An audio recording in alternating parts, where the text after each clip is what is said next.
ছোটবেলা থেকে আমরা শুনে আসছি সরস্বতী পুজোর আগে কুল খেলে নাকি দেবী রুষ্ট হবেন, পরীক্ষায় নির্ঘাত ফেল। কিন্তু আসলে কি তাই, নাকি এর পিছনে লুকিয়ে আছে হাজার বছরের পুরানো কোনো গভীর রহস্য? বলা হয় এই ফল বিদ্যার দেবীর অত্যন্ত প্রিয়, তাই তাকে অর্পণ করে না খেলে অর্থাৎ উচ্ছিষ্ট করে খেলে বুদ্ধি কমে যায়। প্রজন্মের পর প্রজন্ম বাঙালি এই ভয়েই মাঘ মাসে কুলের দিকে ফিরেও তাকাতো না। কিন্তু আমাদের পূর্বপুরুষটাকে সত্যি শুধু ভয় দেখাতেন, নাকি তারা ছিলেন আমাদের চেয়েও বেশি স্মার্ট?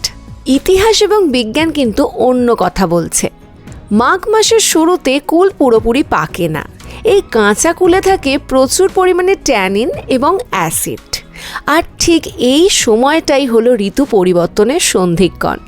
একে তো কাঁচা কুলের অ্যাসিড আর তার ওপর আবহাওয়ার বদল, দুটো মিলে গলায় ইনফেকশন, সর্দি কাশি এবং পেটের গোলমাল হওয়া ছিল খুবই স্বাভাবিক। আর ঠিক এর পরেই কী থাকে জানেন? ঠিক ধরেছেন, বার্ষিক পরীক্ষা। প্রাচীনকালের মুরব্বীরা বুঝেছিলেন শুধু নিষেধ করলে বাচ্চারা শুনবে না, তাই স্বাস্থ্যের এই বিজ্ঞানকে তারা মুড়ে দিলেন ধর্মের মোড়কে। তৈরি হলো মিথ, কুল খেলেই ফেল।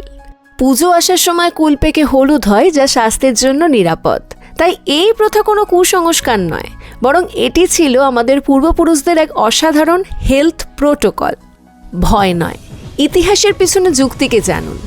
এমন আরও অজানা ইতিহাসের সাক্ষী হতে সাবস্ক্রাইব করুন ইতিবৃত্তান্ত ক্রনিকলস অফ টাইম। দেখা হচ্ছে পরের ভিডিওতে।